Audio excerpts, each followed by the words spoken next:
நான் உங்ககிட்ட ஒரு கேள்வி கேட்கட்டுமா? மாதம் நம்ம சம்பளம் வாங்கின உடனே 5லேருந்து 10 நாள் ரொம்ப ரொம்ப சந்தோஷமாக இருப்போம். ஆனால் மாதம் கடைசியில் இந்த மாதம் பணம் எங்கே போச்சு அப்படின்னு உட்காந்துட்டு யோசிச்சுட்ருப்போம். இந்த மாதிரி உங்களுக்கு நடந்திருக்கா? நிறைய பேர் சொல்லுவாங்க, நானும் எல்லாமே பட்ஜெட்லாம் போடுறேன், ஆனால் என்னால் பட்ஜெட்டை ஃபாலோ பண்ண முடியல அப்படின்னு சொல்லுவாங்க. உண்மையிலேயே பிரச்சனை பட்ஜெட்டில் கிடையாது, பட்ஜெட் போடுற முறையில் தான் இருக்குது. பட்ஜெட்னா என்ன? செலவே செய்யக்கூடாது அப்படிங்கிறது கிடையாது. உண்மையில் பட்ஜெட்னா நம்ம பணம் எங்கே போகணும் அப்படிங்கிறத நாம் முடிவு பண்ணுறதுக்கு பேர் தான் பட்ஜெட். இந்த வீடியோவில் சில ப்ராக்டிக்கலான டிப்ஸை நான் ஃபாலோ பண்ணுறதை பற்றி உங்களுக்கு ஷேர் பண்ணிக்க போகிறேன். என் அன்பு சகோதரிகளுக்கு வணக்கம். நான் பிரியா. இதுதான் மனிதியின் குரல். ஃபஸ்ட்டு விஷயம் என்ன அப்படின்னா, பட்ஜெட் எழுதுறதுக்கு முன்னாடி நம்மளுடைய வீட்டினுடைய செலவை ஃபஸ்ட்டு நம்ம தெரிஞ்சுக்கணும். நிறைய பேருனுடைய மிஸ்டேக் என்ன அப்படின்னா, ஒரு மாதத்துக்கு அவங்களுக்கு ஒரு தோராயமாக 20,000 ரூபாய் செலவாகுது அப்படின்னா அவங்களுக்கு கரெக்டான செலவு கணக்கு தெரியாது. பட்ஜெட் அப்படின்னு எழுதும்போது அவங்க ஒரு 15,000க்கு பட்ஜெட் எழுதுவாங்க. அப்படி இருக்கும்பொழுது அதை கரெக்டாக ஃபாலோ பண்ண முடியாது. நம்மளுடைய குடும்பத்துக்கு ஒரு மாதத்துக்கு எவ்வளோ செலவாகும் அப்படிங்கிற கணக்கு நமக்கு தெரிஞ்சிருக்கணும்.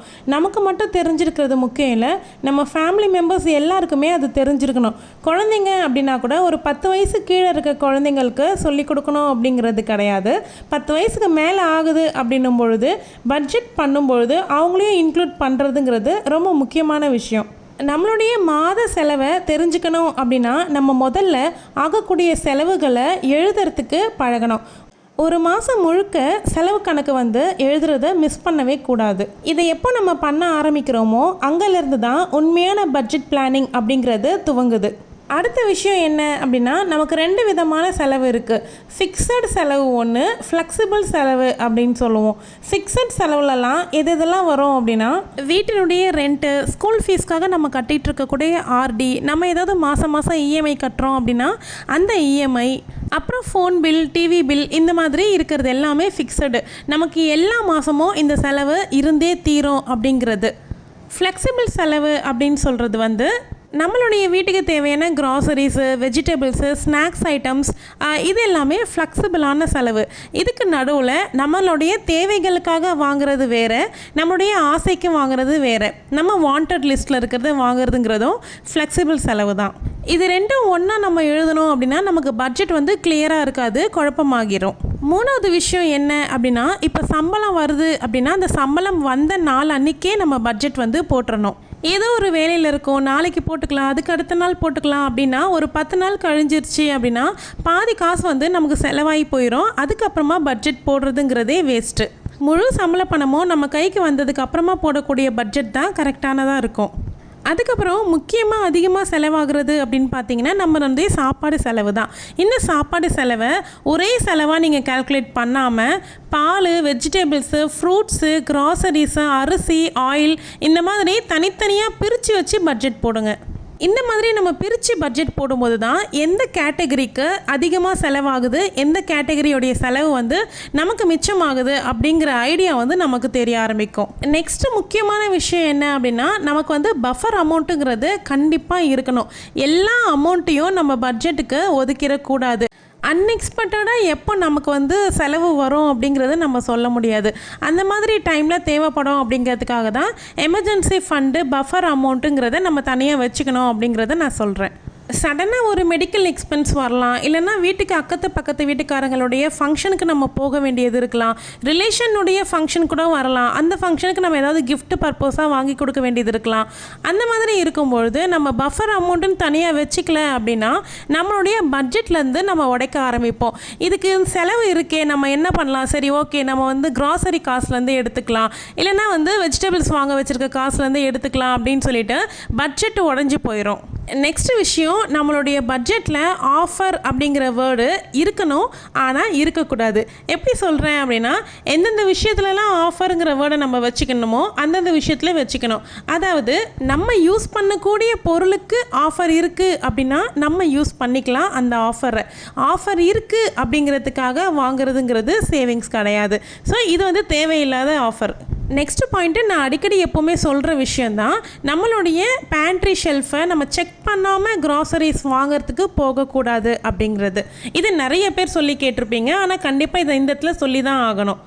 ஒரு பொருள் வீட்டில் ஆல்ரெடி 2 பேக்கெட் இருக்கும், அதை கவனிக்காமல் திரும்பவும் நம்ம வாங்குகிறோம் அப்படின்னும்பொழுது அது நமக்கு வேஸ்ட்டு தான். நம்மளுடைய சேவிங்ஸ்லேருந்து குறையும், பட்ஜெட்டில் அது அதிகமாயிரும். எந்த ஒரு பொருள் வாங்க போகிறதுக்கு முன்னாடியும் அந்த பொருள் வீட்டில் இருக்கா, இல்லை அதுக்கு பதில் வேறு ஏதாவது வீட்டில் இருக்கா, அதை வச்சு நம்ம சமாளிச்சிட முடியுமா அப்படிங்கிறத ஒன்ஸ் நீங்கள் செக் பண்ணிவிட்டு தான் நீங்கள் பர்ச்சேஸ் பண்ணுறதுக்கு போகணும். நெக்ஸ்ட் பாயிண்ட் ஒரு மாதத்துக்கு நம்ம பட்ஜெட் எழுதிட்டோம், அந்த பட்ஜெட்லேருந்து நம்ம செலவு பண்ணவும் ஆரம்பிச்சிட்டோம் அப்படின்னா நம்ம அந்த மாத கடைசியில் தான் நம்ம செக் பண்ணணும் எந்த அளவுக்கு நம்ம செலவு பண்ணியிருக்கோம், எந்த அளவுக்கு காசு மீதம் இருக்குது அப்படிங்கிறத மாத கடைசியில் தான் பார்க்கணும். அப்படிங்கிற பாயிண்ட்டை விட்டுட்டு வாரம் ஞாயிற்றுக்கிழமை ஒரு 5 நிமிஷமாவது நம்ம டைம் ஸ்பெண்ட் பண்ணி எந்தெந்த கேட்டகரியில் எவ்வளோ அமௌண்ட் இருக்குது மீதி நாட்களை நம்ம எப்படி பண்ணணும் அப்படிங்கிறத ஒரு ஐடியா பார்த்து வச்சுக்கோங்க.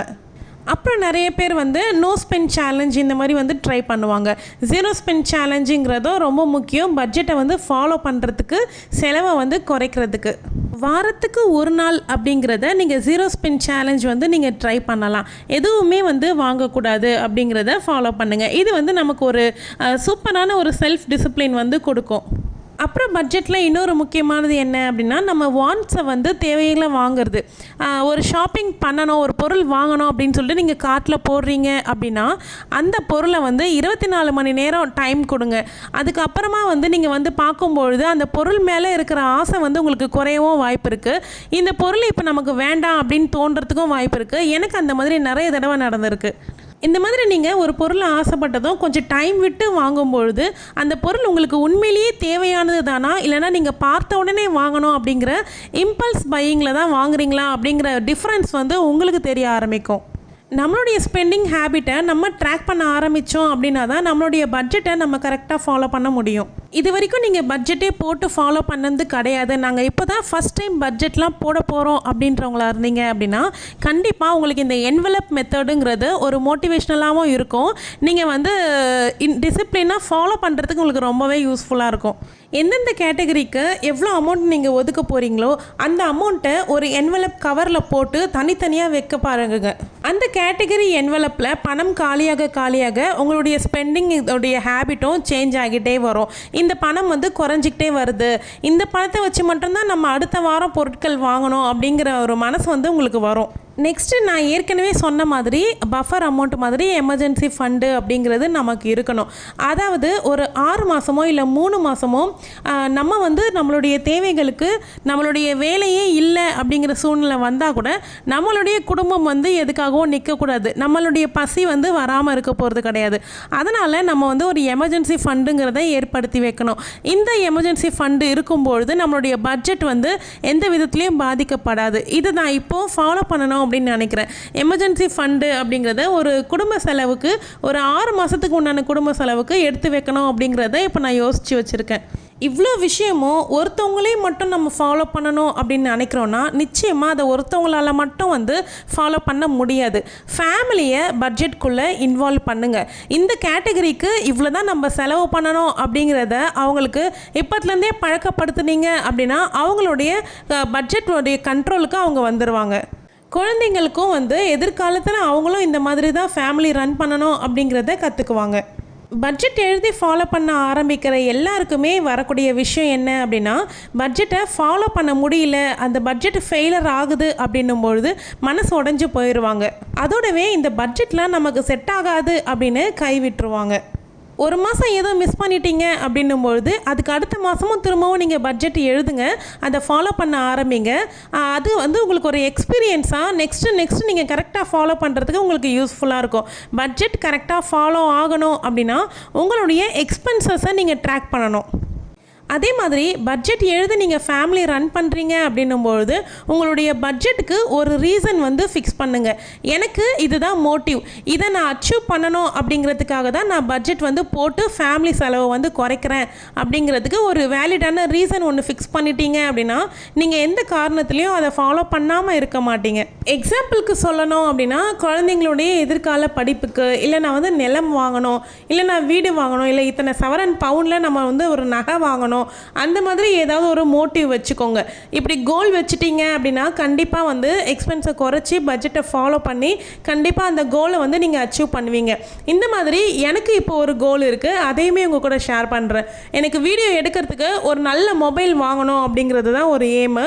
அதுக்கான சேவிங்ஸ்லேயும் நான் இறங்கியிருக்கேன். கண்டிப்பாக நான் அதை சேவ் பண்ணி முடிச்சுட்டு வாங்கிட்டேன் அப்படின்னா உங்ககிட்ட கண்டிப்பாக நான் ஷேர் பண்ணிக்கிறேன். எப்போவுமே ஒரு கோல் இல்லாத சேவிங்ஸும் ஒரு கோல் இல்லாத பட்ஜெட்டும் நீண்ட நாளைக்கு வந்து ஃபாலோ ஆகாது. அந்த காலத்துலலாம் வருமானம் குறைவாக இருந்தாலும் 4-5 பிள்ளைங்களை பெற்றிருந்தாலும் யார்கிட்டையும் கடன் வாங்காமல் குடும்பம் நடத்தினாங்க வந்த வருமானத்தில். அவங்களாம் இந்த மாதிரி பட்ஜெட்டை ஃபாலோ பண்ணதுனால தான் எல்லாத்தையுமே வந்து கரெக்டாக ஃபாலோ பண்ணாங்க. கடன்காரங்க யாரும் வீட்டுக்கிட்ட வந்து கடன் கொடுக்கணுமே அப்படின்னு சொல்லி கேள்வி கேட்குற நிலைமைக்கு வச்சுருக்க மாட்டாங்க. ஸோ இப்போ எல்லாமே ஈஸியாக கடன்கள் கிடைக்குது அப்படிங்கிறதுனால ஈஸியாக கடன் வாங்கிட்டு ரொம்ப அவதியில் ஆளாகிறோம். பட்ஜெட் எழுதுறதுங்கிறது ஒரு கணக்கு வேலை கிடையாது, அது ஒரு வாழ்க்கை முறை. நம்மளுடைய பணம் வந்து நமக்காக வேலை செய்யணும் அப்படின்னா நம்ம வந்து அந்த பணத்துக்கு ஒரு டைரக்ஷன் கொடுக்கணும். இந்த வீடியோ மூலமா உங்களுக்கு ஒரு மோட்டிவேஷன் ஏற்பட்டு இந்த வீடியோவில் சொல்லியிருக்க விஷயங்கள் எல்லாத்தையுமே நான் ஃபாலோ பண்ண போகிறேன் அப்படின்னு நினைக்கிறத விட்டுட்டு இந்த வீடியோவில் சொல்லியிருக்க விஷயங்களில் முக்கியமான டிப்ஸை நீங்கள் நோட் பண்ணி வச்சுக்கிட்டீங்க, உங்களுக்கு எது பாசிபிள் ஆகுமோ அந்த மாதிரி டிப்ஸை நோட் பண்ணிக்கிட்டு இந்த வாரம் ஒரு டிப்பை நான் வந்து இம்ப்ளிமெண்ட் பண்ணுறேன், நெக்ஸ்ட் வீக் இன்னொரு டிப்பை நான் ஃபாலோ பண்ணுறேன், அந்த மாதிரி கொஞ்சம் கொஞ்சமாக இம்ப்ரூவ் பண்ணிக்கிட்டீங்க அப்படின்னாவே ரொம்ப கரெக்டாக மூவ் ஆகும். இப்படியே ஃபாலோ பண்ணி ஒரு வருஷம் கழித்து உங்கள் வாழ்க்கையை நீங்கள் திரும்பி பார்த்தீங்க அப்படின்னா உங்களுடைய பேங்க் பேலன்ஸ் மட்டும் மாறி இருக்காது, உங்களுடைய மனநிலைமையும் மாறி இருக்கும். பட்ஜெட் போடுறவங்க வந்து பணக்காரங்க கிடையாது, போடுற பட்ஜெட்டை கரெக்டாக ஃபாலோ பண்ணுறவங்க தான் ஒரு நாள் பணக்காரங்களாக மாறுவாங்க. நீங்கள் உங்கள் வாழ்க்கையில் இந்த மாதிரி பட்ஜெட் போட்டு ஃபேமிலி ரன் பண்ணுவீங்களா, இல்லை பட்ஜெட் போடுற பழக்கம் இல்லையா, எக்ஸ்பென்சஸை டெய்லி எழுதுவீங்களா எழுத மாட்டிங்களா, இந்த மாதிரி விஷயங்களை கமெண்ட்டில் ஷேர் பண்ணிக்கோங்க. நானும் படிக்கிறதுக்கு ரொம்ப ரொம்ப ஆர்வமாக இருக்கேன். நெக்ஸ்ட்டு இன்னொரு விஷயம், நான் தலையில் வச்சுருக்கேன் பார்த்தீங்களா, அந்த ஆர்டிஃபிஷியல் ஃப்ளவர்ஸ் வந்து நம்ம சேனல்லையே வந்து சேல் பண்ணிக்கிட்டு இருக்கேன். உங்களில் யாருக்காவது வாங்கணும் அப்படின்னு விருப்பப்பட்டீங்கன்னா ஸ்க்ரீனில் இருக்க வாட்ஸ்அப் நம்பருக்கு மெசேஜ் பண்ணுங்கள். கால் பண்ணுறீங்க ப்ளீஸ் கால் பண்ணாதீங்க, மெசேஜ் பண்ணுங்கள். வாட்ஸ்அப்பில் மெசேஜ் பண்ணிங்க அப்படின்னா நான் அவைலபிள் இருக்கிற கலர்ஸ் எல்லாமே உங்களுக்கு வந்து மெசேஜ் பண்ணுவேன், ஃபோட்டோ சென்ட் பண்ணுவேன். அதை பார்த்துட்டு உங்களுக்கு பிடிச்சதை நீங்கள் ஆர்டர் ப்ளேஸ் பண்ணிக்கலாம். அவசரமாக எங்கேயோ கிளம்புறோம் அப்படிங்கிற பட்சத்தில் ஒரிஜினல் பூ இல்லாத டைமில் இந்த மாதிரி பூக்கள் வந்து நம்ம ஸ்டாக் பண்ணி வச்சுக்கிட்டோம் அப்படின்னா அழகாக பாசிட்டிவாக ரெடியாகி கிளம்புறதுக்கு ரொம்ப ரொம்ப ரொம்ப யூஸ்ஃபுல்லாக இருக்கும். ஒன்ஸ் இது அழுக்காயிடுச்சு அப்படிங்கிற பட்சத்தில் நம்ம வாஷ் பண்ணி ரீயூஸும் பண்ணிக்கலாம். ஓகே, இந்த வீடியோ உங்களுக்கு பிடிச்சிருந்துச்சு அப்படின்னா வீடியோவை லைக் பண்ணிக்கோங்க, ஹை பாயிண்ட்ஸ் கொடுங்க, அது நிறைய பெண்களை போய் சேரும். நம்மளுடைய மனிதியின் குரல் சேனலுக்கு இப்போ தான் ஃபஸ்ட் டைம் வரீங்க அப்படின்னா மறக்காமல் சப்ஸ்கிரைப் பண்ணி வச்சுக்கோங்க. நிறைய வீடியோஸ் வந்து போஸ்ட் பண்ணியிருக்கேன், சேனலை விசிட் பண்ணி செக் பண்ணிங்க அப்படின்னா உங்களுக்கு நிச்சயமாக பிடிக்கும். எனக்கு பக்கத்து வீட்டு பொண்ணு பிரியா அப்படிங்கிற யூடியூப் சேனலும் இருக்குது, விருப்பப்படுறவங்க அந்த சேனலும் விசிட் பண்ணி செக் பண்ணி பாருங்கள். அடுத்தது எந்தெந்த டாப்பிக்கில் வீடியோ வேணும் அப்படிங்கிறத பற்றி கமெண்ட்டில் சொல்லிட்டு போங்க, நிச்சயமாக நான் அடுத்தடுத்து போஸ்ட் பண்ணுறேன்.